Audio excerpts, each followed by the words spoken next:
Hi, everyone. Welcome to Source Snack Break. My name is Ren, and I'm with Source. Today is Monday, August 24th.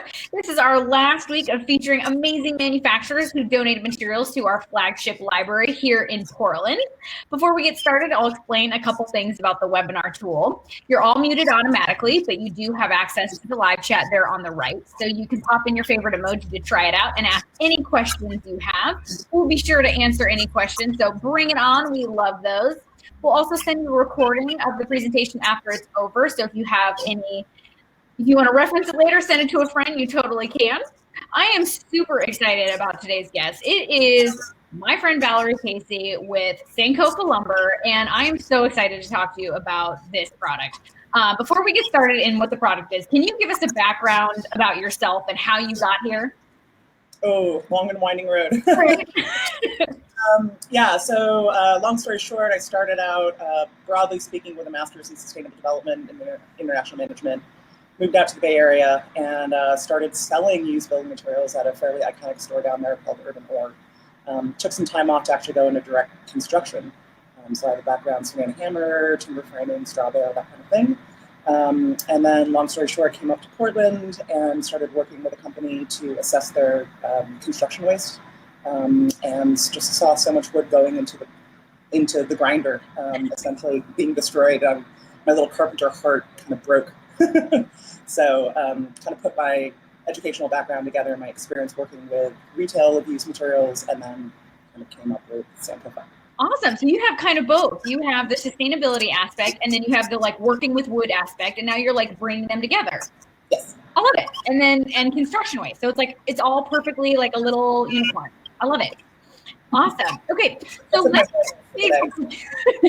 let's talk about what this product is. Can you explain what the concept is and how it works? Right. So overall, what we're focusing on with these panels is reclaimed sheet goods, plywood and OSB primarily, which are the hardest things to actually reuse. Wants to use an odd-shaped scrap of plywood, right? Right. Concrete formwork. So super unsexy. And so we've been working with a manufacturer for the past couple of years to actually take this scrap material, clean it up, and they process it into full sheet panels. They repanelize it into something like what you're seeing on the screen right now, which would be used as an interior surface for desktops, countertops, wall cladding, things of that nature. Got it. So you're taking, by construction waste, we mean stuff that construction workers use to make other things. Is that correct? Yeah, so what a lot of folks think of in terms of reclaimed lumber is what we see a lot here in Portland and other places through deconstruction. So they're thinking of salvage timbers, full 2x4, kind of the old growth heritage stuff. What I'm really focusing on is new construction waste. So stuff that is coming off of contemporary construction sites. Most of this wood has come off of the mill at some point in the last probably year or two. Nice. So this is basically, it's been used once, and you're looking to take the little scrap bits that people don't know what to do with and turn it into something really sexy. Yes, something like that, very visible, something that's fully reclaimed. Yeah. Something that really isn't in production. Yeah. Can you talk a little bit about the name of your company, which is Sankofa, and how it relates to this line that we're looking at, which is called the SecondStory? Mm-hmm. Yeah, so the company name is Sankofa Lumber, and Sankofa is actually a West African term that loosely translates as you should go back to your past and reclaim what you need to build a strong future. Oh, interesting. I don't know how they put it all into one word. Yeah. But that's the concept behind it. And I thought, wow, this is just kind of perfect for a minority women-owned business here in Portland, using reclaimed materials to produce something that is actually value added for the future. So SecondStory was kind of our spin on that for the panel products, and kind of playing on, it has a second story in terms of a narrative, but also kind of tying in with the concept of building, of construction. Yeah. First story, second story, third story, so on and so forth. That's good. I love it. It has multiple meanings. Yeah. Can you talk a little bit about creating a circular economy and what that means? Yeah, I mean, it's a very, very broad concept, and I think depending on the industry that you're in, it can mean different things. But what you're tapping into really is taking something that is very low value, that's very common in the waste stream, and bringing it full circle, not just back into a product, but into a higher value product that can provide local jobs, add to the local economy, and also kind of help offset some of the demand for new material coming through virgin resources such as forest or mines and things of that nature. Got it. Okay. So let's take a look at this. What are the two? You're taking back OSB and you're taking back plywood. And what happens then? Magic. Magic happens. Yeah. Lots of tools happen. And some of those tools I could probably replicate in my garage, but most of them, when I go down to the manufacturer's plant, I kind of have this giant shop crush. They have a huge panel press. So yeah, it gets sliced up again. A lot of people think that we kind of grind it up and reconstitute it, but really we're just cutting it into standard strips, gluing those together, and then forming those into panels. So it's a fairly low energy intensive process. Our adhesives are all, VOC free. They're aside from a tiny little proprietary ingredient, they qualify for Food to Fair label. Nice. Yeah, and so yeah. So it's like meta plywood. You're taking plywood, which is already a stripy panel thing, and then ripping it into more stripies and gluing it into gluing the stripies together, and then making more stripies. Yes, yes, that's a nice way of putting it. That's an excellent way of putting it. Yeah. So a couple of different versions with both the OSB and the plywood. We do a full cross-laminated, which means all of the materials. There's 3 layers, and all of the material is that reclaimed product. But we also do a face layer on an engineered Baltic birch backer, which is more suitable for things like tongue-and-groove flooring or cabinetry, casework, things of that nature. Just it makes the corner joints a lot easier. Got it. And so, yeah, let's get into what can you do with this panel product, both the cross-laminated version and the panel that's on a backing. Actually, let me just kind of show the difference between the two. Love it. So these are both the plywood. Yeah. The camera thing is always backwards. Yeah. And then these are the edges of them. Got it. Okay. So the one on my left, that's the cross-laminated. It's fully cross-laminated. So you can see, yeah, in turn, the edges are all kind of the same. And we just change the middle layer directions that the grain kind of reinforces. Whereas this is the engineered backer. Got it. Okay. So what can you do with both of those? Or why would you choose one or the other?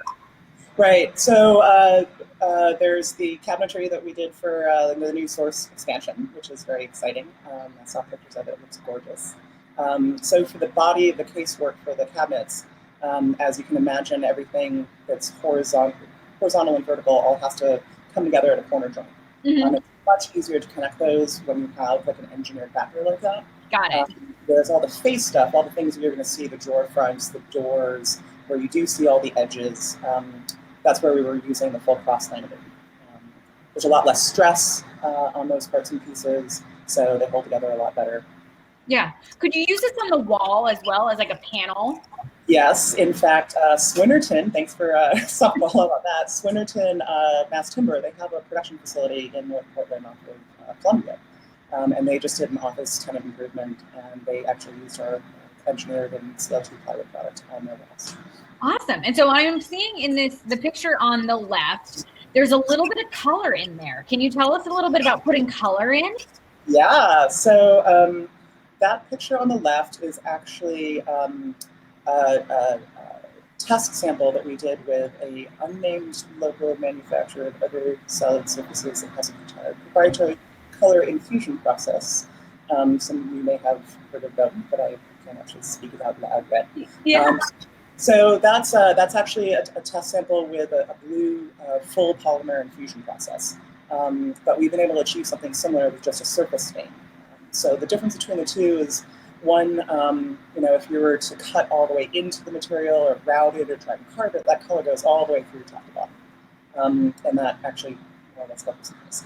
But if you just wanted the pretty on the surface, then a much more economical way to go is to just put a surface stain on it.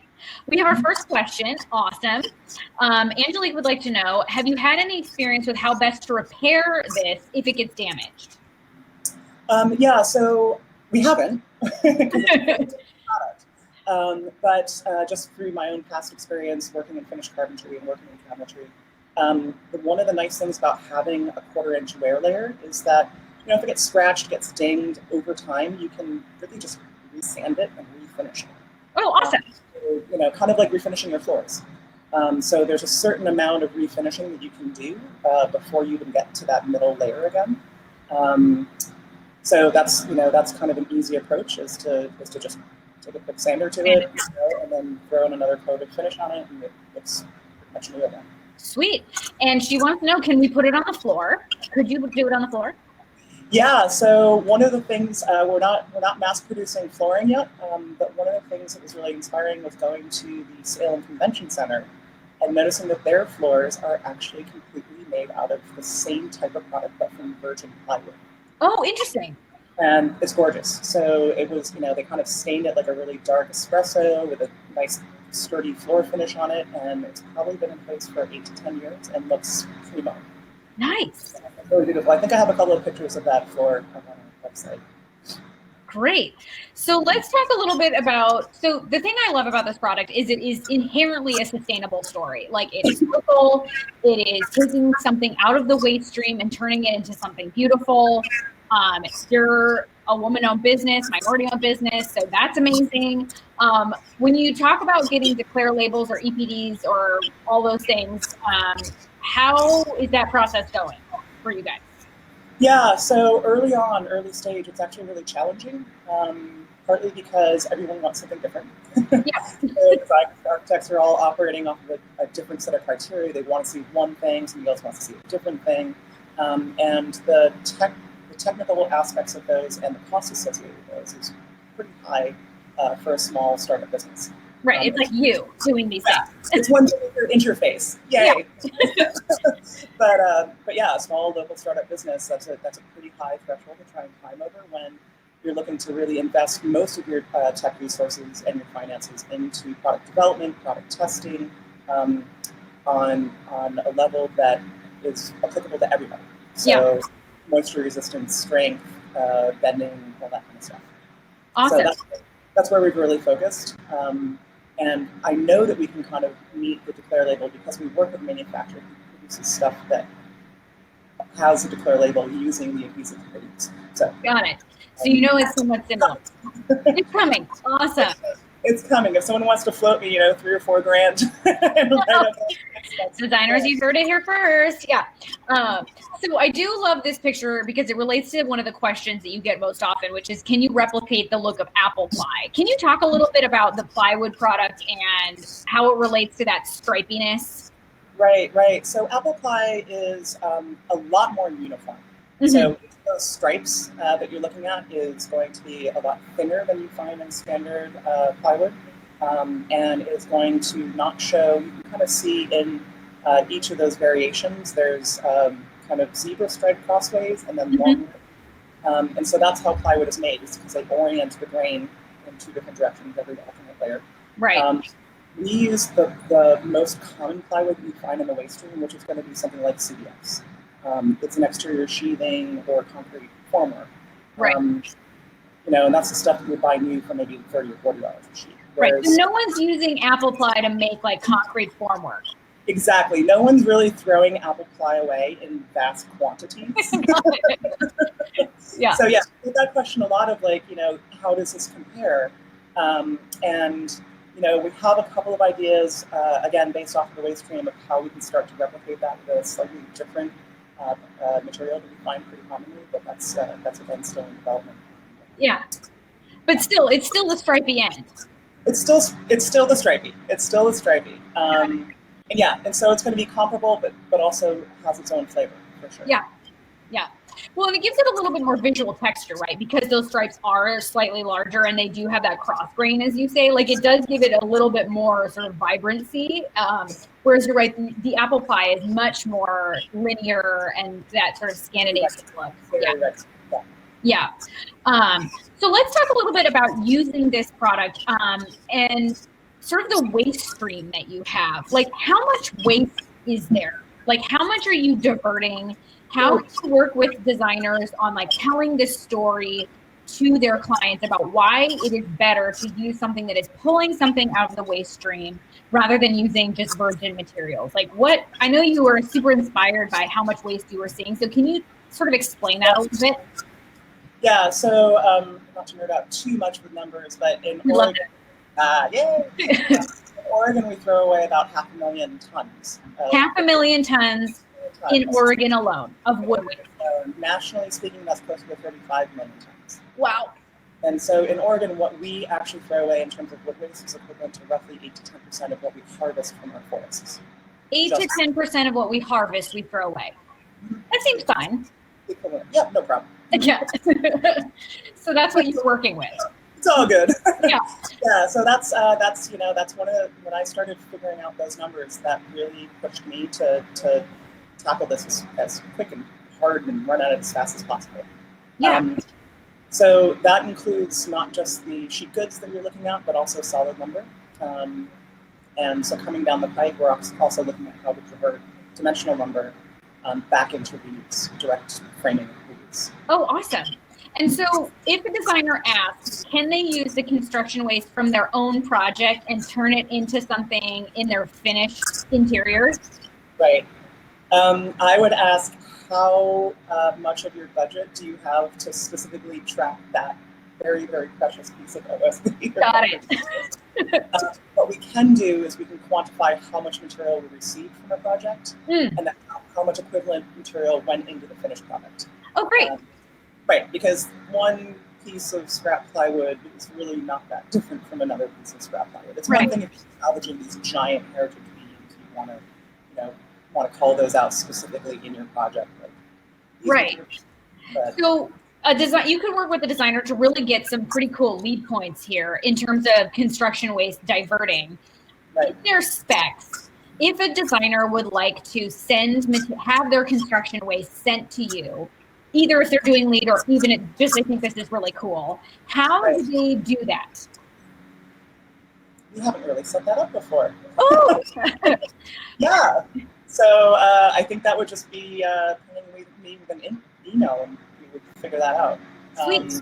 So our manufacturer plant is in Hubbard, which is about 25 miles south of Portland. So I imagine we would be able to bring the material directly into there, somehow notate it as from project XYZ, and then do a press run using that material. Got it. But designers could, even if they didn't want to use one of your panel products, but if they wanted to like send stuff to you, they can still do that, right? I'm sorry, my dog just knocked something over. She's so excited. She wants to be part of it. My samples over. This always happens. We got kids, we got dogs. It's a whole thing. This is our new normal. So I believe I remember working with a spec writer who said that designers, if they want to send material your way, they can put it in their construction waste spec and just have things sent to you. That's how you get a lot of your materials, isn't that right? So we were primarily getting most of our materials from City of Roses. Okay. Hi. Go ahead. And now we're branching out to work with other wood recycling operations. So that I believe is still set up through City of Roses, because they do track extensively their diversion of materials. But these other organizations don't necessarily do that.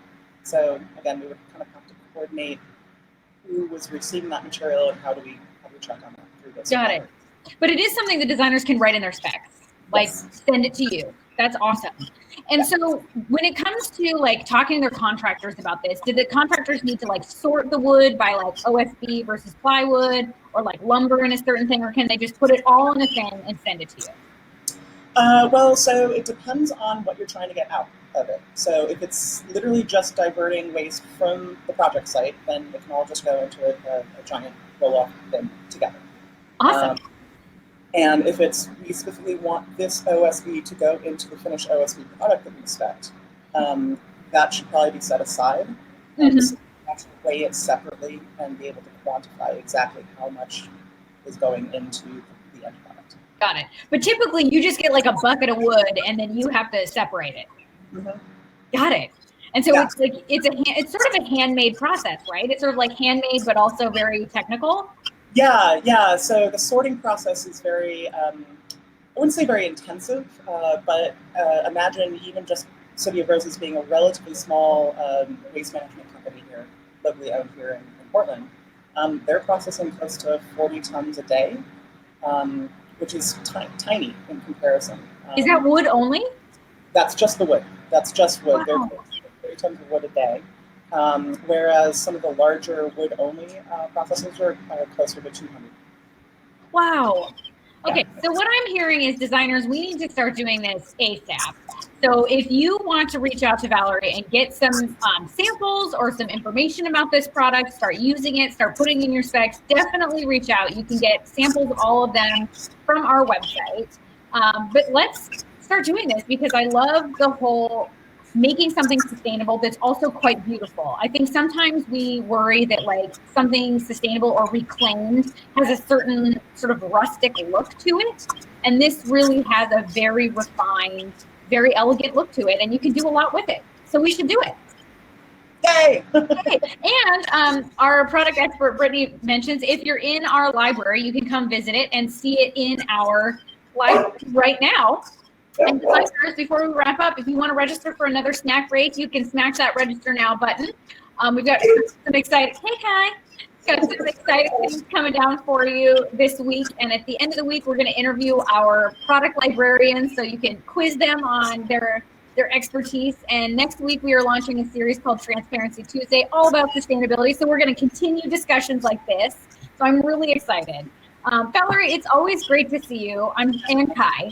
And yes. I hope to talk to you again soon. Yes, absolutely. Talk to you.